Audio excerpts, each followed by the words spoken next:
Donald Trump toma posse como presidente dos Estados Unidos pelos próximos 4 anos. Mas ele veio calminho, hein? Muito mais calmo do que o mundo inteiro esperava.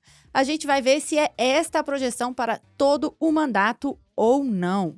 Além disso, hoje nós vamos entender também se teremos à frente 4 anos de bull market nas criptomoedas. Compra ou vende, dólar, Netflix e Ethereum. Está começando o Empíricos Podcast, o seu podcast semanal sobre investimentos. Eu sou a Larissa Quaresma e apresento este programa com João Piccioni, que é CIO da Empírico Gestão. E aí, Jones? Tudo bom, Lari? Tudo bem, e você? Muito bem. A semana começou bastante animada, né? Nos mercados internacionais, por aqui. Sim, o evento mais importante do ano já foi logo em janeiro, hein? Já foi logo em janeiro. Lógico que vai ter volatilidade pela frente, mas, pelo menos nesses últimos dias, vamos dizer, deu um certo alívio, né? Isso aí. A gente conta hoje com a presença super especial do Matheus Spies, nosso analista macro. Seja bem-vindo, Matheus. Obrigado pelo convite, Lari.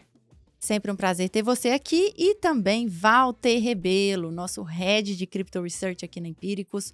Um prazer ter você aqui para falar sobre o assunto, Walter. Eu adoro vir aqui, obrigado pelo convite. Nós é que agradecemos. Bom, vamos lá. Ao contrário da expectativa, o Donald Trump não trouxe aquela novidade mais temida pelo mundo, que era a tarifação das importações, né? No discurso dele, ele só mencionou a possibilidade, né, de taxar o México, o Canadá em fevereiro e também solicitou aí às agências federais um levantamento de quais são as políticas comerciais dos Estados Unidos com os seus principais parceiros. Também ele falou que os Estados Unidos devem deixar de comprar petróleo venezuelano e recomendou outros países a fazer o mesmo, né? Matheus, eu queria saber a sua opinião. Essa história aí da tarifação até agora tem sido só gogó, né? Você acha que vai continuar assim, como moeda de troca negocial, ou realmente vem algo? Virá algo, mas será como moeda de troca negocial. É uma coisa por conta da outra. Agora, acalmou o mercado o fato dele não ter vindo agressivo, né? Com a faca nos dentes, chute no peito, tapa na cara, que todo mundo temia. O que a gente viu, na verdade, foi tendência para caminharmos a algo mais próximo do que as indicações de algumas personalidades do governo, como Scott Bessent, o próprio Elon Musk, indicavam, que é um Trump que tenderia, para alguns assuntos, ser mais pragmático. Isso não significa que, assim, a gente acompanhou o primeiro mandato dele inteiro e era uma loucura. Todo dia vai ser ele como manchete. Ele tem que ser a manchete do dia, ele tem que movimentar o mercado, é sempre alguma coisa nova e, assim, tá só começando. Serão 4 anos disso. Era assim, né? Todo dia guerra comercial. Eu contei no Valor Econômico de ontem, acho que foram exatamente 14 manchetes com a palavra Trump no primeiro caderno. Cara, e tá só começando, vai ser essa loucura, porque tá muito dependente, preço de ativo de risco tá muito dependente disso, em função do que pode ter de impacto essas políticas na taxa de juros americana e, consequentemente, sobre o dólar no mundo. Sendo que a gente já vem de um governo que fortaleceu o dólar ao longo do tempo, né? A gente viu o dólar ficar mais forte. Ou seja, a primeira sinalização acalmou o mercado. Isso não significa que isso vai se manter. Até mesmo porque faz parte do estilo do Trump, algo no sentido de jogar tudo para cima, né? Algo maximalista no termo da ameaça, para você fechar, né? Art of the deal, né? Para você fechar no meio termo, que já é melhor para os Estados Unidos frente ao que tinha antes. É sempre assim. Então, ele não citou especificamente no discurso de posse, foi um discurso de posse bem carregado do vetor eleitoral dele, né? Para a base. É o que, como um discurso de posse normalmente é, né? Esse aqui com as características do Trump. E daí, quando ele estava assinando as dezenas de executive orders, né, ordens executivas ao longo da noite, ele mencionou nas perguntas, né, porque eu duvido que o Biden fizesse um negócio daquele, né, assim, ficar 1 hora assinando e enquanto assina, respondendo pergunta de repórter que não tinha nada a ver, né, às vezes, com o que ele estava assinando. E enquanto ele assinava, uma das perguntas que ele respondeu era no sentido de México e Canadá, e daí ele veio com uma frase um pouco mais agressiva. Daí a gente começa, isso foi na segunda, na terça-feira o pessoal já veio um pouco mais arisco, né? Pô, será que ele vai começar agora a engrossar o tom? Daí de novo ele amoleceu, daí no final da noite ele falou da China, daí amoleceu de novo. Daí hoje, em Davos, o discurso de Davos não agregou nada, assim, não mudou nada. Essa é a grande verdade. Tanto que a gente viu agora o S&P batendo recorde de novo. Mas a retórica tá ali. Ele vai manter, ele vai falar, não, a União Europeia está espremendo os Estados Unidos, a China está sendo injusta com os Estados Unidos, o Canadá, difícil lidar com ele. Exatamente o que ele está falando, vai ser mantido. E isso não significa que ele vai jogar 100% de tarifa em todos os produtos chineses, isso não significa que ele vai tomar de assalto o território canadense, entendeu? Não é isso. O que ele está fazendo é justamente começando on the higher plane, né? Ele está começando do ponto de partida ter a palavra, então a palavra está comigo, eu ameacei vocês desse jeito, vocês querem negociar, e daqui, ó, em diante. Exatamente, você não vai, né? Isso aqui é o que eu tô pedindo, o que vocês vão me oferecer? Então, a gente vai conviver com essa volatilidade ao longo dos próximos 4 anos. Isso não significa que o desfecho vai ser negativo. Eu acredito que o desfecho vai ser positivo, porque os Estados Unidos tendem a aprofundar um pouco desse excepcionalismo americano que a gente viu já no início, já viu inicialmente no governo Biden, né? Então a gente deveria aprofundar isso com essa retórica pro-business que voltou, né? Tem vários nomes no interior do governo, né? A equipe econômica mesmo, que são pessoas pró-business, pró-negócio, redução de carga tributária, ele falou isso, e essa com números, né? Da redução da carga tributária nos Estados Unidos durante seu discurso de Davos, pessoas que acreditam em desregulamentação, que ele quer transformar os Estados Unidos, como ele fala, né? Capital cripto e de AI do mundo, né? Ou seja, é uma indústria de fronteiras, ambas, né? Então são indústrias de fronteira e consequentemente, a gente está contratando mais uma revolução tecnológica nas mãos dos Estados Unidos. A gente está falando assim, ao longo dos últimos 100 anos a gente viu isso acontecer e está vendo, nos próximos 100 anos a gente está vendo isso acontecer. Ele está querendo colocar os Estados Unidos no centro do debate. É isso que ele chama de Golden Age of America, né? Vamos inaugurar uma era de ouro nos Estados Unidos. Esse termo já existe, né? A academia, a escola de economia já coloca o Golden Age of Capitalism na década de 60 ali, até início da década de 70, até o choque do petróleo. Então a gente viveu 50, 60, Golden Age. Ele quer ressuscitar um pouco dessa ideia, né? Até a coluna do Nate Silver falou se a gente está ou não entrando numa nova onda conservadora, né, nos Estados Unidos. E daí ele coloca os cenários, né? Se vai ser uma onda conservadora, então a gente está inaugurando aqui o que deve ser 12 anos republicanos, 4 anos de Trump, mais 2 mandatos de outro republicano, seja quem for J.D. Vance, J.D. Vance, que é o vice. Assim, olha só que interessante. Quando o Biden abandonou, uma coisa que eu até ainda não refleti o suficiente, né? Se alguém já tiver pensado, quando o Biden abandonou a corrida, não havia quem o substituísse. Colocaram a Kamala Harris, que não tinha conseguido nem nem na primária de 2020 conseguiu alguma coisa, quem dirá, né? Os democratas não têm esse nome forte, né? Não tinha um sucessor pro Biden. O Trump, ele tem alguns nomes fortes. O Marco Rubio, que já foi o secretário de Estado, que já foi aprovado pelo Senado. Tem o J.D. Vance. Tem o Ron DeSantis, da Flórida. Então, assim, tem várias pessoas que já podem, sabe, segurar a tocha em diante. Então, já formou lideranças. Vamos ver como elas amadurecem ao longo dos próximos 4 anos. Como serão os próximos 4 anos? Assim, muita coisa aconteceu, né? Ao longo dos últimos 4, e os próximos 4 anos serão assim. E muita notícia, muita volatilidade. Agora, animou, acalmou, né? Que ele não veio tão agressivo e mostra que existe aqui uma abertura para conversar com ele. Ele vai ser agressivo, ele vai ser duro, mas tem uma abertura para conversa, né? E ele é muito... Até parece um pouco a China, é transacional, né? A China é muito transacional, ele é muito transacional. Ele precisa de um acordo, ele quer mostrar que, ó, eu, Donald Trump, assinei esse acordo, essa aqui é o output, eu que trouxe isso. Ele quer mostrar isso.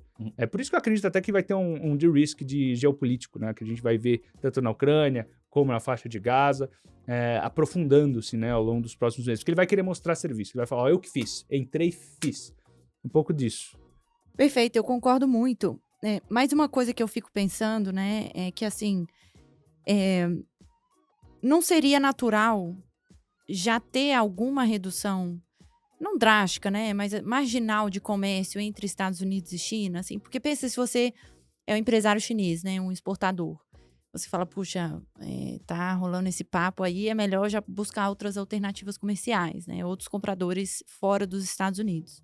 E nesse sentido, o Brasil já não seria beneficiado nas commodities? Sim, é uma leitura. Foi o que aconteceu no primeiro mandato dele, quando houve o início da guerra comercial. Nem foi no primeiro ano, né? Foi no final do primeiro ano, no início do segundo ano de mandato do Trump, a primeira vez que ele esteve na Casa Branca. Ele começou um discurso bem mais agressivo em relação à China, com as tarifas, etc. O Brasil se beneficiou com os produtos agrícolas, né? Oferecendo esses produtos agrícolas, em vez da China comprar dos americanos, comprava do Brasil. Isso pode ser aprofundado? Pode. Sem sombra de dúvida. Tem um cenário alternativo aqui, que é o Trump, falou, não, o que você tá comprando do Brasil aí?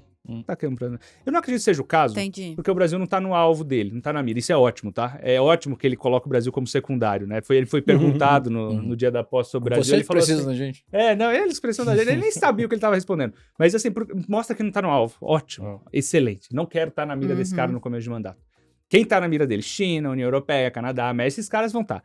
Esses caras vão ter que acompanhar mais de perto o discurso dele. Agora, o que ele pode fazer é, eventualmente, falar assim, não, China, vamos fazer vou tarifar vocês pra caramba. Daí a China fala, não faça isso. Vamos negociar. Seguinte, vocês estão comprando do Brasil esse agro, né? Volta a comprar da gente. E daí a tarifa volta. Isso pode acontecer. Não acredito que seja o caso, porque eu não vejo ele agredindo o Brasil diretamente dessa maneira. Agora, ao longo do ano, a gente vai sediar a cúpula do BRICS e também COP30, né? Ambos eventos que não são muito, né, benquistos por esse movimento republicano novo que está sendo liderado pelo Donald Trump. Se ele pode não pegar um pouco de mágoa do Brasil por conta disso, tá para ser escrito, né? Até mesmo porque ele não é amigo do governo brasileiro atual, né? Mas isso não significa também que não possa existir uma relação aos moldes do que tem na Argentina. O presidente argentino e o presidente brasileiro não se gostam, mas o comércio Argentina-Brasil continua em franca expansão. E até mesmo porque, né, assim, o Brasil, Donald Trump sempre vive falando assim, nós, os Estados Unidos, temos um déficit contra país X, isso é injusto, a gente precisa dizer. Contra o Brasil, ele não vai ter isso. Entendeu? Não tem esse debate. Então, eu vejo com menos maus olhos esse cenário mais catastrófico, eu vejo com mais bons olhos esse cenário em que o Brasil se beneficia dessa possibilidade, ou seja, os players começando a não olhar mais para os Estados Unidos, olhar para outros mercados. Foi um exemplo disso, não só o que aconteceu com a China no primeiro mandato, mas também esse acordo, Mercosul e União Europeia é um passo nessa direção. A União Europeia está prestando atenção, tanto que nem só com a Mercosul fez acordo, fez com a Índia também, ou seja, estão procurando alternativas, caso precise de produtos sem tarifação excessiva dos Estados Unidos. Né? E daí, mas tem um limite disso, né? Porque todo mundo precisa dos americanos no final do dia. E ele vai ficar ao longo do tempo. Tem aqui uma chance da gente se beneficiar, sim, tem um cenário alternativo, que acredito seja de menor probabilidade, mas eu vejo ainda o Brasil como mais secundário, viu, nessa história toda. E ainda bem que a gente vai estar mais secundário nessa história, porque senão ia ser mais ruído sobre o Brasil, a gente não precisa disso, né? O Brasil tem muitos problemas para lidar. Perfeito. Agora, aproveitando o assunto, né, você comentou que a linha republicana do Trump é bem contrária a essa pauta climática, né, já assinou uma série de executive orders que inclusive tiraram os Estados Unidos do Acordo de Paris, os Estados Unidos saiu da Organização Mundial da Saúde, né? Revogou, acho que foi 80, né? Mais de 80 decretos do Biden, assim. Foi quase 80. E muita coisa na pauta de costumes, né? E isso faz muito barulho, assim. Mas na econômica mesmo, que é o que importa aqui pra gente, né? Nesse fórum, é pouca coisa. Assim, eu até coloquei aqui, eu estava fazendo um exercício, quem é ideológico, quem é pró-business. Tem a ala ideológica e tem a ala pró-business, como tinha no Bolsonaro, pessoal. É populismo americano, só que a gente tem o latino-americano, eles têm a dele. Então, assim, na ala pró-business tem o secretário do Tesouro, o Scott Bessent, tem o Howard Lutnick, que é o secretário do Comércio, tem o Elon Musk, que o departamento dele não é um departamento em si, né? Não é um departamento como os demais, mas é um órgão do governo americano. Tem o Kevin Hassett, do National Economic Council, tem o Paul Watkins, que está na SEC também, o Valtinho pode até falar melhor sobre ele, David Sachs também, que é o czar de Crypto e AI, são pessoas pró-business, fora as alianças que ele fez com outros bilionários, né? Então a gente está vendo um governo muito pró-business. Isso não significa que não tem ala ideologizada, né? Tem ala pragmática também. Eu colocaria até o Marco Rubio histórico, né? Que o Marco Rubio se moldou ao longo dos últimos 4 anos para talvez se aproximar do Trump e conseguiu, né? Virou secretário de Estado. Mas o Marco Rubio, ele competiu contra o Trump em 2016 nas primárias republicanas e perdeu, né? E ele tinha um discurso contrário, mais associado ao pragmatismo republicano, né? O mainstream ou o neoconservadorismo, né? O que eles chamam de neocon, que não é a ala do MAGA Movement, né? Do Make America Great Again, não é essa, né? É outro tipo de conservadorismo, não é o neoconservadorismo do Reagan, etc. É outro tipo. Mas agora ele deu uma moldada. Tem esses nomes, assim, né? O cara da CIA é nessa direção, e assim por diante. Tem o pessoal ideologizado, né? O Pete Hegseth, que é o da defesa, é um deles, Tulsi Gabbard é outra. Enfim, tem esses nomes que vão fazer barulho pra caramba, mas estão mais associados a não pautas tão econômicas, estão associados mais a pautas de segurança nacional americana ou dos costumes, né? Cultural, educacional ali. E tem quem tá no meio do caminho. O secretário de Energia, né? Que é o Chris Wright, tá no meio do caminho, né? Acho que ele é um nome que ele mistura um pouco de tudo. Ele é um empresário, ele é do setor, Ele tem um discurso que é questão de autonomia, autossuficiência americana. Ele tem um discurso pragmático, né, de como os Estados Unidos se relaciona com os outros países em termos energéticos. E ele veio com esse negócio já, desde o primeiro dia, da questão de emergência, né, que dá mais liberdade para o presidente atuar nesse segmento, para expandir, né, aos modos do que o próprio Scott Bessent, que é da ala by Pro-Business, que é o secretário de Tesouro, fala de aumentar a produção de óleo e gás americano. Então vai aumentar o plano do Bessent, né, daquela regra 333, um dos três é aumentar em 3 milhões de barris por dia, vai levar de 13 milhões de barris por dia para 16 milhões de barris por dia até 2027. Esse é o projeto deles. É possível, tá? É bem factível que isso aconteça. E daí os Estados Unidos já são o maior produtor do mundo e vão se tornar ainda mais, né, se distanciar da Arábia Saudita. Então é um discurso bem diferente do que a gente viu do Biden em relação à energia sustentável, etc. Eu acho que se for... Não vai ser não é renovável, mas é verde, né? O urânio, né? Também é um vetor que vai se beneficiar. Ele falou disso, né? O Chris Wright falou disso, né? O secretário da Energia do Americana falou isso. Energia nuclear. Ele é do setor. Então, assim, ele conhece. Então, também vai ser um tipo de vetor. Agora, eles não gostam tanto de eólica, eles não gostam tanto de solar. Isso não significa que vai frear 100%, tá? Ele vai poder frear os incentivos que ele estava dando. Para os 300 bilhões de dólares, né, em incentivo de infraestrutura renovável no curto prazo, né? Até eles vão reavaliar os projetos. E aí você já tem uma contração fiscal, né? Assim, de certa forma, né? Eu não sei como estava organizado esses 300 bi. Não sei se seria gasto necessariamente, entendeu? Dos Estados Unidos ou abrir mão de receita, sabe? Renúncia de toda fiscal. Forma. Ou se ele estava... algum acordo com os bancos, é mais assim, né? Por exemplo, esses 500 bi que foi prometido para a AI da SoftBank, Oracle e OpenAI, né? Microsoft, Oracle. OpenAI. Enfim, esses 500 bi, não são que os Estados Unidos vão colocar 500 bi, não é isso. Essas empresas vão e por meio de incentivos juntos a bancos, eles vão conseguir levantar esses recursos. Então é uma pegada diferente, né? Mas mostra que existe aqui espaço para algumas revisões de gasto do governo Biden, que foi um governo muito gastão, em aberto, né? Em aberto. Perfeito. Agora, não sei se será o suficiente para economizar aqueles 2 trilhões que o Musk falou que daria para economizar. Porque parte relevante disso, por exemplo, o gasto americano é 6 tri, né? Então ele falou, vai dar para cortar 2. Pô, difícil, porque parte relevante disso é previdência, seguridade social, que é que nem no Brasil, é difícil você cortar, né? É uma despesa obrigatória do governo. Então ele vai ter que ir na franja, né? Mas ele pode fazer uma dinâmica de gasto ao longo do tempo. Olha os mostros que foi feito aqui no Brasil, né? A curva está ascendente, ele muda a curvatura de gastos públicos. Então, em vez, não vou cortar 2 trilhões agora, não, eu vou cortar 2 trilhões em 10 anos, entendeu? Talvez seja, ainda seria relevante, né? Seria uma poda de gasto governamental relevante ao longo dos próximos anos. Mas também estaria alinhado com o discurso do Bessent, que é reduzir de 6% para 3% de déficit nominal, de 10% do PIB de déficit nominal, né? Perfeito. Também está nesse esforço. Agora, vai ser importante acompanhar, porque não acredito que seja reversível a tendência de investimento em economia verde, tá? Energia verde.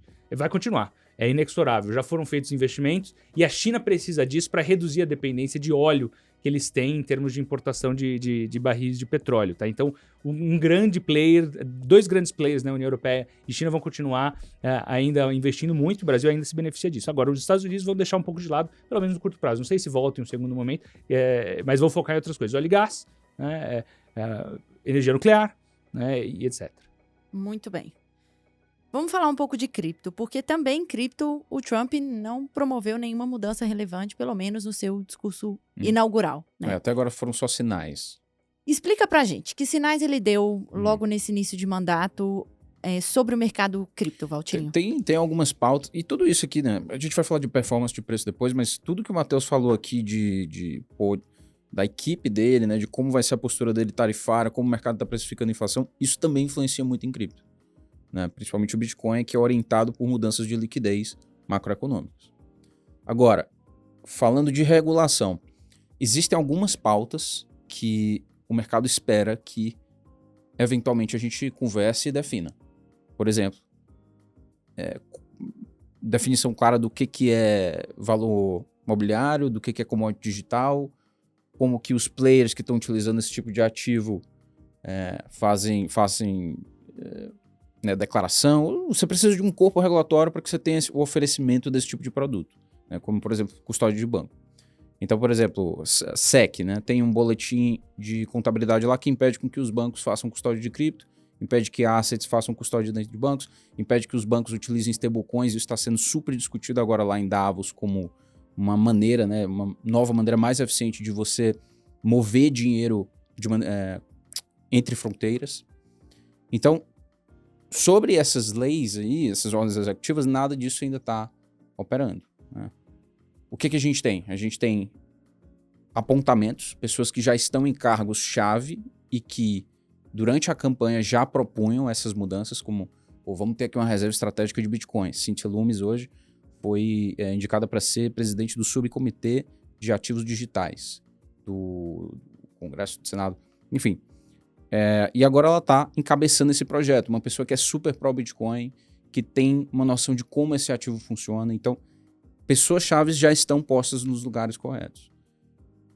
Em termos de sinalização do que ele assinou até agora, tem uma história, não sei se vocês conhecem, do Silk Road, por volta de 2014. Conta aí pra gente. Por volta de 2014, um jovem chamado Ross Ulbricht, ele criou esse mercado, que é um mercado, né, com um ethos libertário, em que você poderia negociar qualquer tipo de mercadoria que você quisesse. E a moeda desse mercado era o Bitcoin. Foi daí que o Bitcoin começou a ser associado com coisas ruins, porque nesse mercado, por ser um mercado, né, livre para você negociar qualquer coisa, quem é que vai utilizar esse tipo de solução? Né? Traficante de droga, enfim, traficante de arma. Então, isso aí acarretou eventualmente na prisão desse cara. Inclusive tem um documentário no Netflix. Agora eu não me lembro se era ou não um bom documentário. Não sei se ele era 100% acurado assim, com a realidade. Entendi. Mas era interessante ver. E o que ocorreu, né? Deram duas... como é que é o nome da sentença? Uma vida inteira. 2 life sentences, né? Prisão perpétua. Duas vidas de prisão pra ele. Ou seja, prisão perpétua. O cara vai morrer na cadeia. Uhum. E aí ele veio pro mercado e perdoou o Ross Ulbricht. Ele agora tá livre. E, né, o Bitcoiner, né, a comunidade do pessoal que tá em cripto e tal, viu isso com muitos bons olhos, porque, o cara, ele tá cumprindo com o que ele prometeu na campanha, né, apesar dele não ter mencionado cripto no discurso inaugural dele, que eu acho que, na verdade, foi super correto, né? Você não vai falar de cripto no primeiro discurso de inauguração. Eu acho que é totalmente fora do lugar. Acho que é algo nichado, que você tem que falar para quem importa, né, pro banco, pro regulador, pro institucional, pra pessoa, né, comum. Legal, é interessante você entender de cripto e como isso pode ajudar na tua vida financeira. Mas eu não acho que é o lugar ali dele tá falando logo de cara, assim, fica meio... O mundo inteiro tá assistindo, né? O Papa tá assistindo, assim...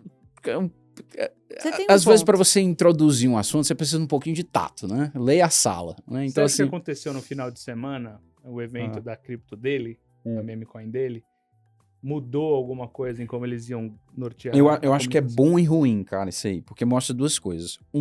Eles estão de fato olhando positivamente para essa indústria, mas é ruim no sentido de você tá criando um conflito de interesse. Gigantesco. Absurdo. Né? Você tá usando que ecossistema? O David Sachs, ele tem relações com um fundo específico de cripto chamado Multicoin Capital.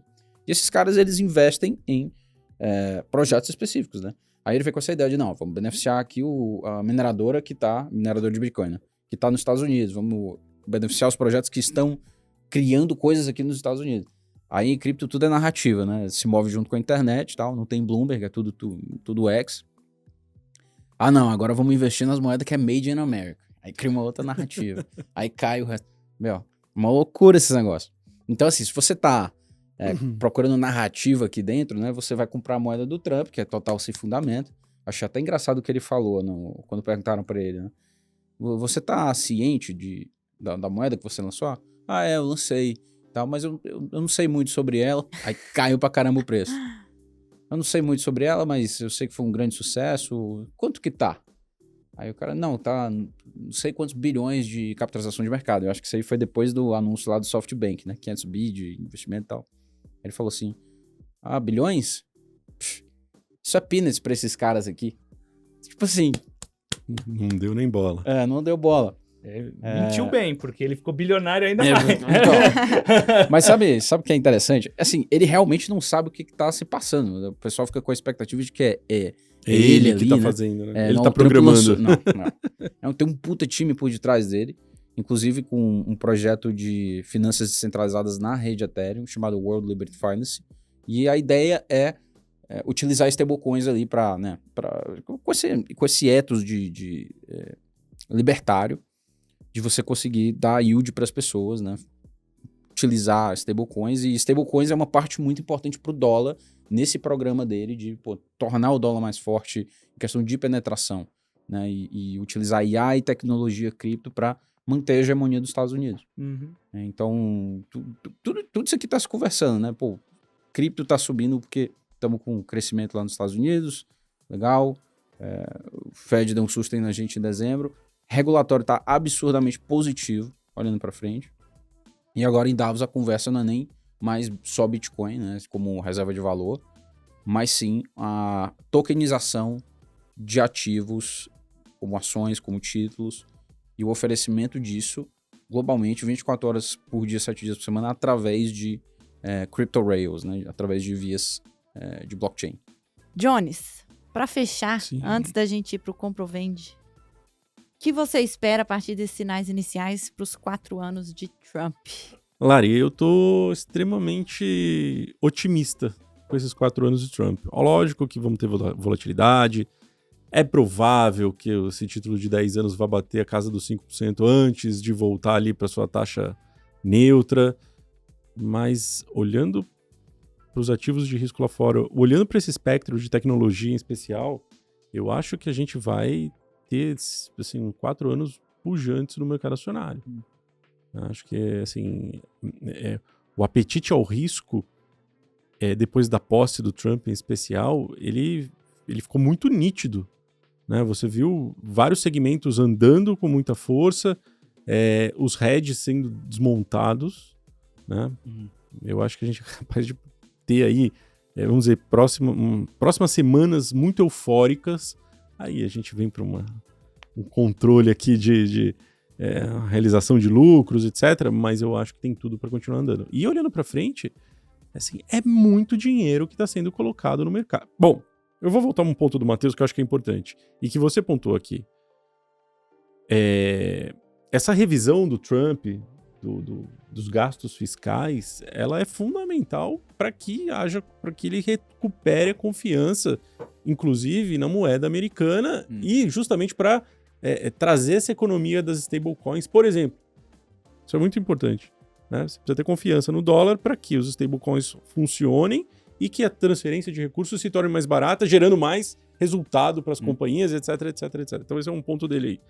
Mas a hora que ele tira esses pacotes aí de eólica, etc, etc, e ele dá uma economizada na conta, ele sabe, assim, o time dele sabe o que ele está fazendo. Ele precisa desacelerar a economia americana. Ele precisa transferir os gastos fiscais para o setor privado. O setor privado tem que fazer os investimentos. Porque só aí você consegue crescer com ganho de produtividade. Né, Matheus? Quando a gente fala em gasto fiscal, é o desastre. Sim. Não tem produtividade, não gera produtividade. Gasto fiscal do governo, o governo gastando dinheiro é ruim. Os stablecoins geram um loop positivo, né, nesse sentido, né? A gente discutiu isso na última vez que eu vim aqui, que para você emitir stablecoin, você está depositando $1, esse dólar é gerado no blockchain, mas o que acontece com essa reserva? É uma força compradora de T-bills. T-bills. Importante. Tipo, o 15º maior comprador de T-bills de países mesmo. E você precisa comprar numa taxa baixa se você quiser ter uma stablecoin forte. Não adianta nada eu também comprar em taxas exageradamente altas, eu vou ter uma moeda mais fraca. Né? É muito engraçado essa relação, né? Taxa baixa porque a economia está indo bem. Ela não está endividada. Ela não vai ter um déficit nominal de 9% ao ano. Né, Matheus? Então, esse é um ponto muito importante. Assim, eu acho que eles sabem o que eles estão fazendo. Acho que a gente vai ter 3 anos aí muito poderosos da economia americana. Talvez desacelere, talvez a gente veja um PIB desacelerando, mas acho que tem tudo para ser muito bom para o mercado acionário. Concordo. E eu acho que é para ativos de risco em geral. Assim, com a bolsa americana, o mercado americano perdendo volatilidade, as chances dos investidores quererem procurar mercados de fronteira para fazer seus investimentos aumenta pra caramba. Muito bem. Otimista. Eu também. Não acho que é esse bicho de 7 cabeças pensando em Brasil, né? Sim, Né? concordo. Bom, bora pro compra ou vende, começando pelo dólar, que furou a casa dos R$6. Eu estava aguardando esse momento. Então você pode começar. Então, é que o bônus ainda demora uns dias para cair, né? Putz, daqui até lá. Pois é. Dólar a 5,93, que tá nesse momento, né? Vocês compram ou vendem? E eu quero começar pelo Valtinho. Comprar dólar com real? É, Porra, compro. Mais ligeiro. compra lote. Compra agora. Muito bem. Matheus. Contra o real, provavelmente, como eu sei que é uma janela de curto prazo, eu compro também. João. Mas eu compro, eu já estava comprando na outra semana, só um adendo, né? Eu acho que talvez a gente tenha nessas próximas semanas, e aí até maio, metade do ano, uma pressão bastante favorável pro real. Exatamente. E assim, eu Por acho causa que... do final do ano safra. Por causa do final do ano safra. A gente já viu isso acontecer em 2022, né? 2023. 23 você teve o primeiro É isso mesmo. semestre, isso, muito, muito poderoso. Aí 24 teve a quebra de safra. E agora a gente tem a safra recorde de novo, lembrando, né? O setor agrícola é cíclico e tal. Eu acho que pode ter uma pressão, talvez tenha chance aí desse câmbio vir mais para baixo, bater lá os seus 5,50. Não vamos tirar isso do radar. Não acho que é isso que tá no modelo de todo mundo. Tava todo mundo com o modelo já muito mais deteriorado do que no Sim. passado. Mas eu compro. Quer dizer, eu ponho dinheiro para trabalhar em dólar, né? Sim. Lembrando que tem uma chance ainda desse dólar lá fora também, se essas commodities começarem a subir muito de preço, dessa taxa de juros de 10 anos começar a ganhar vapor lá fora. Uhum. E isso também vai provocar de novo uma corrida pro dólar, né? O dólar aliviou em relação a todas as moedas, tá? Vamos ter isso na cabeça. Por causa da postura do Trump, É né? isso aí. Muito É. por causa da postura do Trump. É. Agora, quer falar, Matheus? Não, é que olhando para um horizonte de 2 anos, eu acho que dá para contra o real, talvez o real ganhe espaço com a virada de política aqui, que eu acredito que haverá no ano que vem. Mas até lá tem chão. Então, assim, eu aproveito que eu queria expandir mesmo o percentual da minha carteira investido lá fora mesmo, sem pensar em tradear dólar. Eu aproveito esse preço para aumentar esse percentual. Eu faço o mesmo que você. Eu, abaixo de 6, eu começaria a aumentar a minha exposição a ativos internacionais, tá? Aí, se você vai deixar em dólar puro ou não, né? O João falou que prefere deixar no dólar trabalhador, né? Uhum. Aí eu acho que é uma outra discussão, mas eu aproveito para aumentar a posição lá fora, né? Netflix. Compra ou vende, Jones? Compradorzaço de Netflix. Era uma das maiores... Bom, é uma das maiores posições dentro do Tech Select e do nosso Tech Chain. O resultado foi extremamente fora da curva, não estava esperando. A gente achava que... tinha na cabeça que ia ser positivo, ela ia trazer novos assinantes, né, por conta ali dos eventos esportivos, mas veio algo além daquilo. Né? Assim, na verdade, o que a gente está percebendo é que esse novo tier ligado aí à questão de veiculação de publicidade, etc, tem a capacidade de trazer o assinante assim, de uma forma brutal, ao ponto deles já correrem atrás de aumento de preços da assinatura mais cara. Porque eles estão vendo que esse público ele está disposto a ter o produto da Netflix. E aí eu acho que tem outro ponto bastante importante também, que é a competição. Acho que a competição ficou muito frágil. Né? Se você olha para os demais streamings, todos eles ali estão meio a passos de tartaruga e o Netflix surfando bem. Né? Tanto com os eventos esportivos, o Squid Game 2. Oh, muito E bom, por aí né? vai. Muito bom. Profundo aquela série, profundo. Profundo. Claro. Compradorzaço. E parece que ela é inspirada em um caso real, né? que aconteceu. Então, eu ouvi falar realmente. desse boato aí, meu. Calma, não é bem Mas- assim. É que na época, na Como Olimpíada, na Aham. Olimpíada de Seul de Tinha 88, Tinha umas fotos esquisitas. a aí rolando Olimpíada no de Seul de Twitter. 88, o que eles fizeram? O governo coreano, para não mostrar, tinha muito mendigo na rua, tinha muito morador de rua, para eles não mostrarem esses moradores de ruas, eles recolheram esses moradores de ruas antes do evento e colocaram esses moradores de ruas num lugar Exatamente. que era exatamente Mesma igual, farda também. mesma farda, mas exatamente igual do Mas do eles estavam Squid Game. jogando jogos lá? Mas ninguém tava jogando Gente, jogo. Não, eles eram bem cuidados, eles eram bem tratados. Eram bem tratados, Tiro, né? alimentados, É etc, etc. Era só pra eles não ficarem na rua. Ah, Aí eles pouquinho de inventaram liberdade jogo, criativa, né? Exatamente. é. Então, João compra. Matheus, compra ou vende Netflix? Eu compro, eu teria dentro de uma cestinha de empresas de tecnologia. Ainda que eu acredite que, por mais que eu goste das teses de tecnologia, acho que vale dar um espaço para as teses que ficaram para trás. Né? Um pouco de rotation pode acontecer, né? Nessa história de reshoring nos Estados Unidos, indústria, etc. Mas gosto dele. Muito bom. Valtinho? Pô, quando eu não entendo profundamente do assunto, eu sigo o especialista, então vou comprar daí no call do Jones. Tô contigo. Também sigo o especialista. Compro o Netflix.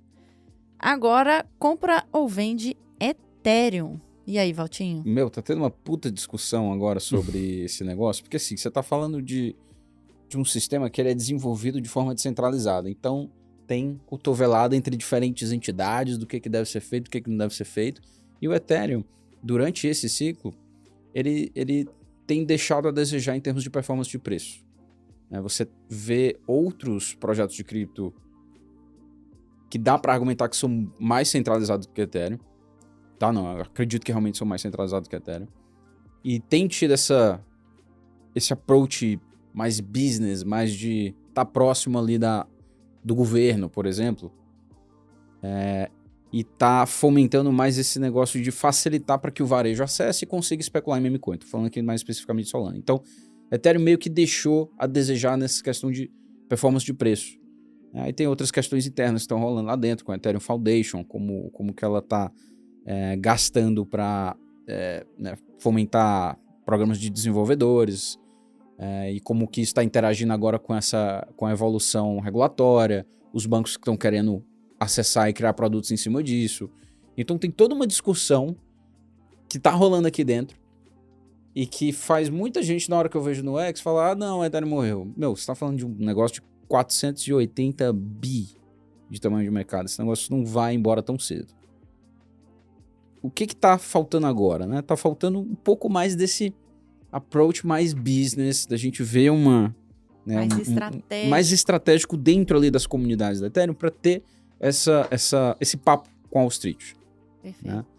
Então, eu ainda sou extremamente comprador de Ethereum. Eu acho que quem tá olhando, quem tá mencionando mais vezes desses figurões aí do mercado, sorrateiramente falando, ele não fala muito diretamente, mas a gente sabe que ele tá falando disso porque ele tá usando Ethereum, é o Larry Fink. Então, tokenização de ativos, tokenização de ações, de títulos, isso é algo que ele tá lá falando em Davos, ele tá batendo em cima disso. Meu, O da BlackRock, né? exato. Então, assim, eu acho que tem muita gente distraída com performance de preço no curto prazo e olhando, e deixando de olhar, na verdade, o ativo que tem mais capital travado, que tem mais amadurecimento, que tem mais desenvolvedores desenvolvendo aquela linguagem para aquele sistema, e que tem mais liquidez.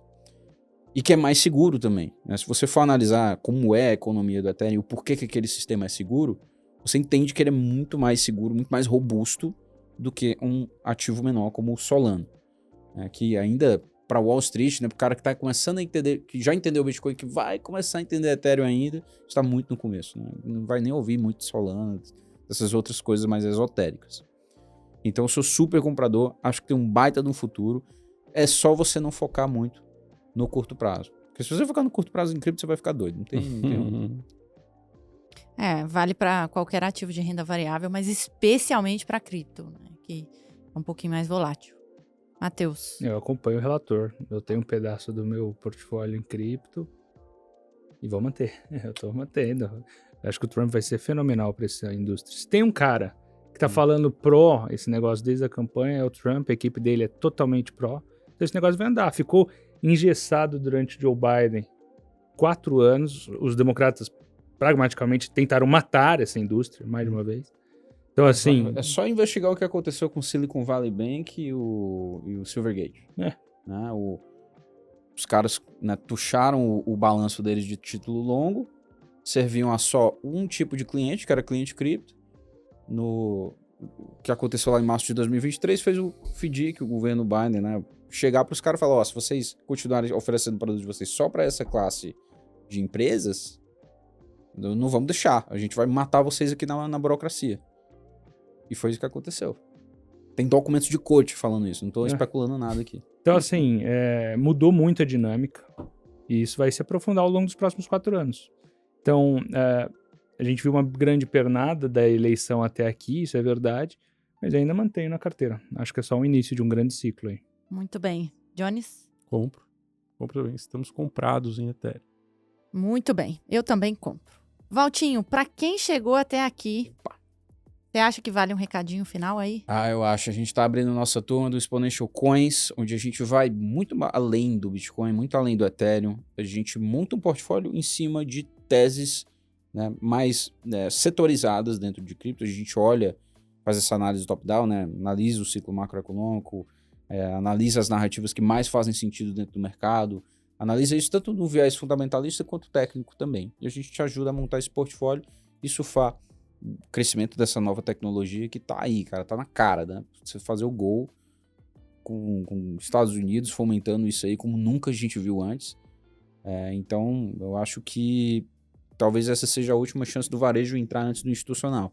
Aqui, né? Um mercado que é apermissionado, qualquer pessoa pode comprar, e os bancos agora estão começando a se ligar para isso. Você pode comprar ainda parte dessas estruturas em que o mundo financeiro, o nosso mundo tecnológico vai ser construído. Então, não perca tempo, vem conhecer um pouquinho mais de cripto, vem estudar sobre isso com a gente no Exponential Coins. O link está aqui embaixo do vídeo. Muito bom. Pessoal, muito obrigada por esse primeiro episódio pós-posse de Trump. E vamos, que semana que vem tem mais. Valeu, Jones. Valeu, Lani. Valeu, Matheus. Valeu, Valtinho. E um abraço para você. Obrigada pela atenção. Até semana que vem.